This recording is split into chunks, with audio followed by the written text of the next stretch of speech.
ವಿಷ್ಣುವರ್ಧನ್ ಅಭಿಮಾನಿಗಳ ಸಂಘದ ವತಿಯಿಂದ ಇಂದು ನಾವು ಉಗ್ರವಾದ ಹೋರಾಟವನ್ನು ಹಮ್ಮಿಕೊಂಡಿದ್ದೇವೆ. ಕಾರಣ ಇಷ್ಟೇ, ಕಿಡಿಗೇಡಿಗಳು ರಾತ್ರೋರಾತ್ರಿ ಪುಣ್ಯಭೂಮಿಯನ್ನು ಧ್ವಂಸ ಮಾಡಿದ್ದಾರೆ. ಅದಕ್ಕಾಗಿ ದಯವಿಟ್ಟು ಎಲ್ಲಾ ಸಂಘಟನೆಗಳು ಎಲ್ಲ ಪದಾಧಿಕಾರಿಗಳು ಇಲ್ಲಿ ಸೇರಿದ್ದೇವೆ. ಎಲ್ಲರೂ ಮಾತಾಡ್ಬೇಕಂತ ದಯವಿಟ್ಟು ನಮ್ಮ ಸತೀಶ್ ರೆಡ್ಡಿ ಅವ್ರ ಕಡೆ ಹೋಗ್ತಾ ಇದೀವಿ. ಅವರು ಇದಕ್ಕೆ ನ್ಯಾಯ ಒದಗಿಸ್ತಾರೆ ಅನ್ನೋ ನಂಬಿಕೆ ನಮಗಿದೆ.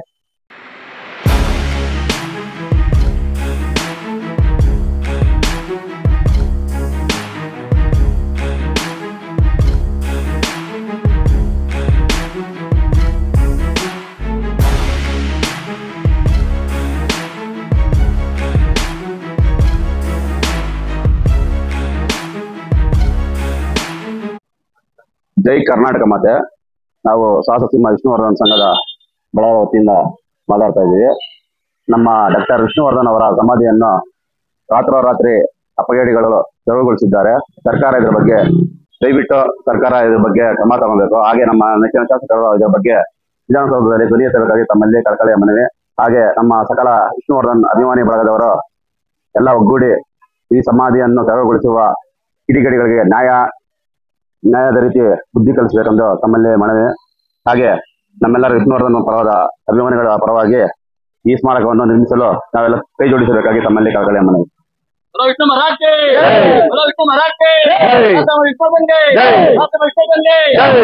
ವಿಷ್ಣುವರ್ಧನ್ ಅಭಿಮಾನಿಗಳ ಸಂಘದ ವತಿಯಿಂದ ಇಂದು ನಾವು ಉಗ್ರವಾದ ಹೋರಾಟವನ್ನು ಹಮ್ಮಿಕೊಂಡಿದ್ದೇವೆ. ಕಾರಣ ಇಷ್ಟೇ, ಕಿಡಿಗೇಡಿಗಳು ರಾತ್ರೋರಾತ್ರಿ ಪುಣ್ಯಭೂಮಿಯನ್ನು ಧ್ವಂಸ ಮಾಡಿದ್ದಾರೆ. ಅದಕ್ಕಾಗಿ ದಯವಿಟ್ಟು ಎಲ್ಲಾ ಸಂಘಟನೆಗಳು ಎಲ್ಲ ಪದಾಧಿಕಾರಿಗಳು ಇಲ್ಲಿ ಸೇರಿದ್ದೇವೆ. ಡಾಕ್ಟರ್ ವಿಷ್ಣು ಸೇನಾ ಸಮಿತಿ ವತಿಯಿಂದ ಉಗ್ರವಾದ ಹೋರಾಟವನ್ನು ಹಮ್ಮಿಕೊಂಡಿದ್ದೇವೆ. ಇದು ಸಂಸದದಲ್ಲಿ ಎಲ್ಲರೂ ಮಾತಾಡ್ಬೇಕಂತ ದಯವಿಟ್ಟು ನಮ್ಮ ಸತೀಶ್ ರೆಡ್ಡಿ ಅವ್ರ ಕಡೆ ಹೋಗ್ತಾ ಇದೀವಿ. ಅವರು ಇದಕ್ಕೆ ನ್ಯಾಯ ಒದಗಿಸ್ತಾರೆ ಅನ್ನೋ ನಂಬಿಕೆ ನಮಗಿದೆ. ದಯವಿಟ್ಟು ಎಲ್ಲ ಅಭಿಮಾನಿಗಳು, ವಿಷ್ಣುವರ್ಧನ್ ಅಭಿಮಾನಿಗಳು ಎಲ್ಲರೂ ಸೇರಿದ್ದೀವಿ. ಅಲ್ಲಿ ಹೋಗಿ ಮಾತಾಡ್ತೀವಿ. ಇದ್ರ ಬಗ್ಗೆ ಧ್ವನಿ ಎತ್ತಬೇಕು ಅಂತ ಕೇಳ್ಕೊಂಡು, ಯಾರು ಕಿಡಿಗೇಡಿಗಳು ಧ್ವಂಸ ಮಾಡಿದ್ದಾರೆ ಸಮಾಧಿಯನ್ನ, ಅವ್ರಿಗೆ ಉಗ್ರವಾದ ಶಿಕ್ಷೆಯನ್ನ ಕೊಡ್ಬೇಕಂತ ಸರ್ಕಾರಕ್ಕೆ ಒತ್ತಾಯ ಮಾಡ್ತಾ ಇದೀವಿ. ಬೋಲೋ ವಿಷ್ಣು ಮಹಾರಾಜ್ ಕೆ, ಬೋಲೋ ವಿಷ್ಣು ಮಹಾರಾಜ್ ಕೆ, ಸಾಹಸ ಸಿಂಹ ವಿಷ್ಣುವರ್ಧನ್ಗೆ.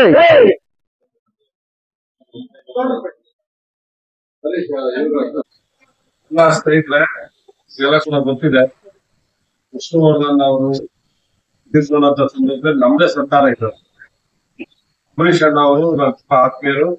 ಆ ಸಂದರ್ಭದಲ್ಲಿ ನನಗೆ ಮೊದಲು ಫೋನ್ ಮಾಡಿದ್ದು ಅಂಬರೀಷ್ ನನಗೆ ಫೋನ್ ಮಾಡಿ ಮುಖ್ಯಮಂತ್ರಿಗಳಿಗೆ ಹೇಳಪ್ಪ, ನಾನು ವಿಧಾನಸೌಧ ಬರ್ತಾ ಇದ್ದೆ, ಅರ್ಜೆಂಟ್ ಆಗಿ ಮಾತಾಡ್ಬೇಕು, ವಿಷ್ಣುವರ್ಧನ್ ಅವರು ಕೂತ್ಕೊಂಡಿರ್ತಾರೆ, ಅದ್ರ ಬಗ್ಗೆ ಮಾತಾಡ್ಬೇಕು ಅಂತ ಅಂಬರೀಷ್ ಅಣ್ಣ ಅವರು ಹೇಳೋದು. ತಕ್ಷಣ ಮುಖ್ಯಮಂತ್ರಿಗಳಾದಂತ ಯಡಿಯೂರಪ್ಪನವ್ರಿಗೆ ಮಾತಾಡಿ ಬೆಂಗಳೂರಲ್ಲಿ ಏನಾದ್ರು ಜಾಗ ಕೊಡ್ಬೇಕು ಅಂತ ಹೇಳಿದಾಗ ಅಲ್ಲಿ ಆ ಸ್ಟುಡಿಯೋ ವಿಮಾನ ಸ್ಟುಡಿಯೋ ಅಲ್ಲಿ ಜಾಗವನ್ನ ನಿಗದಿ ಮಾಡಿದ್ರು. ಕೆಲವು ವಿರೋಧ ಮಾಡಿದ್ರು, ಆದ್ರೂ ಕೂಡ ಜಾಗ ಮಾಡ್ಬೋದು, ಕಂಡೀಷನ್ಸ್ ಹಾಕಿ ಮಾಡ್ಬೋದು ಅಂತ ಹೇಳಿ ತೀರ್ಮಾನ ಮಾಡಿ ನಾವು ಎಲ್ಲರೂ ಇಲ್ಲೇ ಹೊತ್ತು ಅಲ್ಲಿ ಅವರ ಅಂತ್ಯ ಸಂಸ್ಕಾರವನ್ನ ಮಾಡಿದ್ರು. ಅದಾದ ನಂತರ ಜಾಗದ ವಿವಾದ ಇತ್ತು. ಮತ್ತೆ ಮೈಸೂರಲ್ಲೂ ಕೂಡ ಮಾಡ್ಬೇಕು ಅಂತ ಹೇಳಿದ್ರು. ಅಲ್ಲೂ ಒಂದು ಸ್ಮಾರಕ ಆಗಿದೆ. ಇಲ್ಲೂ ಕೂಡ ಅವರು ತೀರ್ಕೊಂಡಿರುವಂತ ಸ್ಮಾರಕ ಯಾವ ತೆಗಿಬಾರ್ದು ಅನ್ನೋದು ಅಭಿಮಾನಿಗಳು ಮತ್ತೆ ಎಲ್ಲರ ಒತ್ತಡ ಆಗಿದೆ. ಅದು ಕೂಡ ರಾತ್ರೋರಾತ್ರಿ ಆ ಒಂದು ಸಮಾಧಿಯನ್ನ ಖಾಲಿ ಮಾಡಿದಂತ ಅದು ನಿಜವಾಗಿ ದುರದೃಷ್ಟಕರ. ಯಾಕಂದ್ರೆ ಕಳೆದ 15 ವರ್ಷದಲ್ಲಿ ನಮ್ಮ ಸರ್ಕಾರ ನೋಡಿದೆ, ಈಗ ಕಾಂಗ್ರೆಸ್ ಸರ್ಕಾರ ಇದೆ. ನಮ್ಮ ಸರ್ಕಾರ ಇದ್ದಾಗ ಕೂಡ ಅದನ್ನ ತೆರವು ಮಾಡ್ಬೇಕು ಅಂತ ಏನೇನೋ ಮಾಡ್ತಾ ಇದ್ರು. ಆದ್ರೆ ನಮ್ಮ ಸರ್ಕಾರ ಆಗ ಅದಕ್ಕೆ ಅವಕಾಶ ಕೊಟ್ಟಿರ್ಲಿಲ್ಲ. ಈಗ ಎಲ್ಲೋ ಈ ಸರ್ಕಾರ ನಿದ್ದೆ ಮಾಡ್ತಾ ಇದೆ. ನಿದ್ದೆ ಮಾಡುವಂತ ಸಂದರ್ಭದಲ್ಲಿ ಇಂಡೈರೆಕ್ಟ್ ಆಗಿ ಅವ್ರಿಗೆ ಯಾರ ಜೊತೆ ಕುಮ್ಮಕ್ಕ ಆಗಿರೋ ಗೊತ್ತಿಲ್ಲ, ವಿಶ್ವವರ್ಗೂ ಸಮಾಧಿಯನ್ನ ತಿಳಿಸಿದ್ದಾರೆ. ಅದ್ರ ವಿರುದ್ಧ ಈಗಾಗಲೇ ಮಾಧ್ಯಮಗಳು ಕೂಡ ಮಾತಾಡ್ತಾ ಇದ್ದಾರೆ, ಜನನು ಮಾತಾಡ್ತಾ ಇದ್ದಾರೆ.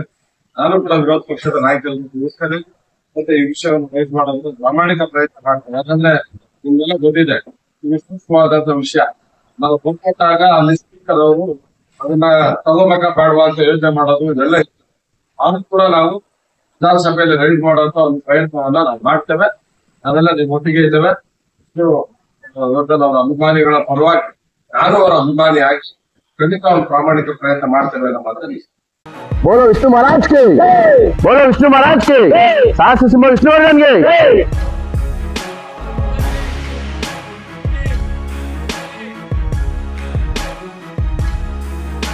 ಈ ವಿಡಿಯೋ ವಿಷ್ಣು ಅಭಿಮಾನಿಗಳು ಎಲ್ಲರಿಗೂ ಶೇರ್ ಮಾಡಿ. Ta ta, bye bye, see you next ವಿಡಿಯೋಲಿ ಸಿಗೋಣ. ನಮಸ್ಕಾರ.